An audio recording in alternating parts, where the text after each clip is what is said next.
May 27, 1940.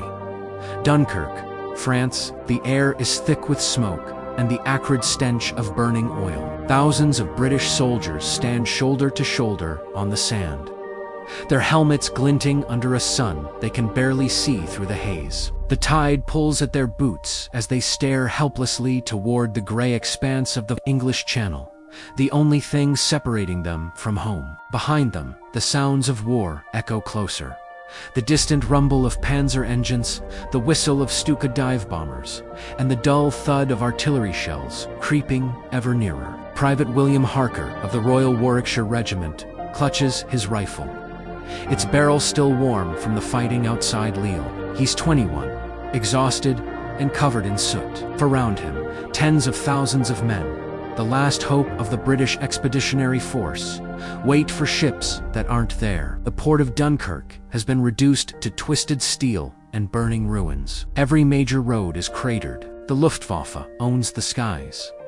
Any word from command? A sergeant shouts over the wind. Harker shakes his head. Nobody knows what's happening anymore. Radio lines are dead.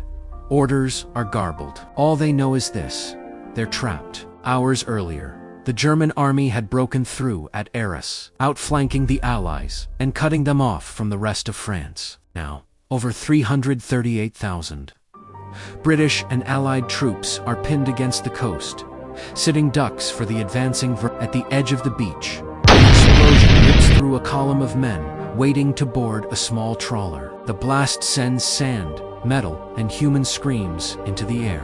The survivors scatter, diving for what little cover they can find. One soldier crouches behind a roll of barbed wire, hands shaking.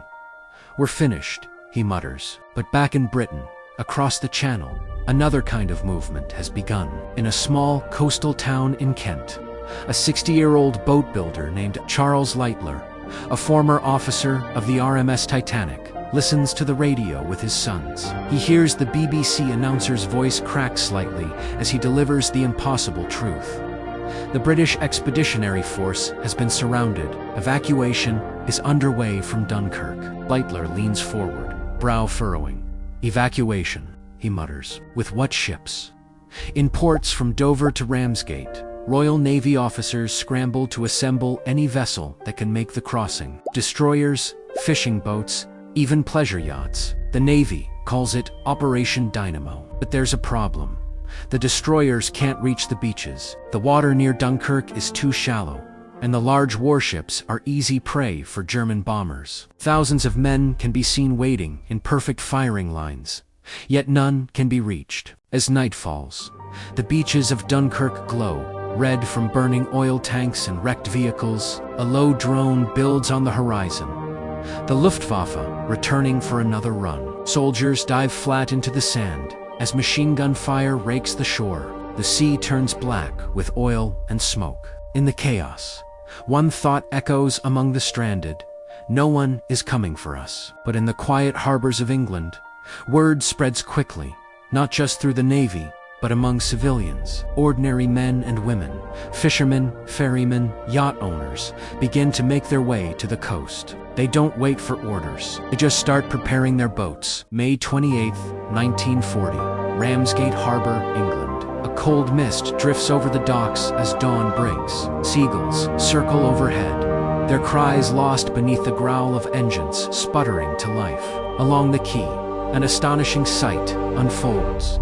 Rows of fishing trawlers, motor yachts, lifeboats, tugs, and sailing vessels, some barely 30 feet long, are being loaded with fuel cans, ropes, and rations. These aren't warships, they're pleasure boats and fishing craft, the kind used for weekend outings or coastal runs.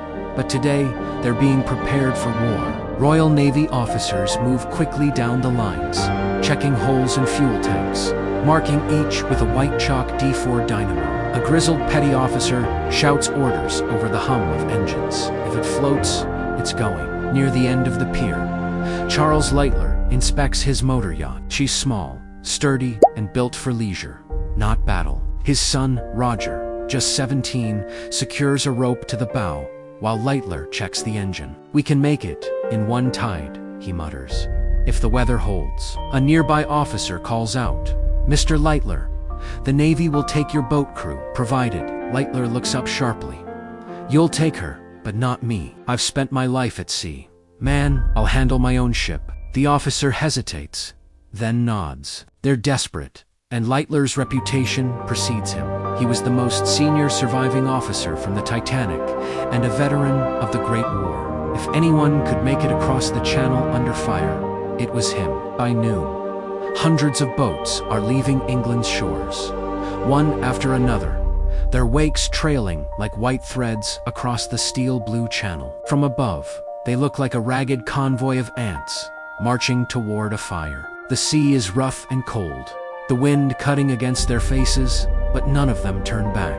Many of these men have never been in combat. Some are farmers, others school teachers, dockhands, or retirees. Yet, as they steer into open water, every man aboard knows what awaits them: bombs, bullets, and the possibility of never returning. On the Sundowner, Roger grips the rail as the first German aircraft appears overhead. A Heinkel bomber, its engines roaring like thunder. The bombs splash down just off the port side, sending water and shrapnel over the deck. Lightler doesn't flinch. "Hold her steady," he shouts over the roar. "We're almost halfway there." As night falls over the channel, the small flotilla presses on. The glow of Dunkirk's burning oil tanks reflects off the clouds, a hellish beacon guiding them toward the French coast. Meanwhile, on the beaches, Private Harker and his comrades have spent another day under fire. They've watched ships come and go, some making it out, others exploding in flames before they can even load their passengers. The tide keeps pulling bodies out to sea. Then, through the haze, someone spots a flicker of light offshore. Boats. A soldier shouts, small ones, hundreds of them. At first, no one believes it. But as the first silhouettes emerge from the fog, fishing trawlers, tugs, and yachts flying the Union Jack, a cheer ripples down the beach. Soldiers who hadn't spoken in hours begin laughing, shouting, waving their helmets in the air. For the first time in days, hope arrives. Not with battleships, but with civilians. May 29th, 1940. Dunkirk, France. The first light of dawn reveals an extraordinary sight. A vast congregation of vessels scattered across the gray waters of the channel, closing in on the burning beaches of Dunkirk. From destroyers to dinghies, sleek yachts to weather-beaten fishing boats, they come through smoke and gunfire, their decks packed with life jackets, rope, and determination. Private William Harker stands ankle-deep in seawater, rifle slung over his shoulder, as the Sundowner and dozens like her push through the shallows. "You lads need a lift," shouts Charles Lightler, his voice hoarse from salt spray and smoke. Harker can barely believe what he's seeing: a civilian yacht, its hull peppered with shrapnel, crewed by an old man and his teenage son. "Yes, sir," Harker yells back, wading forward. "We thought you'd never come. Didn't have the sense to stay home." Lightler replies with a grin. All along the coast, British soldiers scramble aboard whatever vessel can reach them. Fishing boats ferry men out to larger ships offshore, while others pile directly onto the decks of civilian craft, huddling together as they head for deeper water. The Luftwaffe attacks relentlessly. German Stukas dive through clouds, sirens wailing, dropping bombs that churn the sea into geysers. Yet the little boats weave and dodge, plowing forward through explosions and machine gun fire. Some are destroyed outright, others damaged beyond repair, but more keep coming. On board the Sundowner, Roger Lightler steers through a minefield of wreckage, overturned lifeboats, burning debris, and bodies floating face down in the oil-slicked water. The boy's hands tremble on the wheel, but his father's voice steadies him. "Eyes ahead, lad, we'll have them home by nightfall." Nearby, the 35-foot fishing trawler Lucy hauls aboard 30 soldiers, far beyond her intended capacity. Her captain, George Clark, a fisherman from Folkestone, looks out over the packed deck.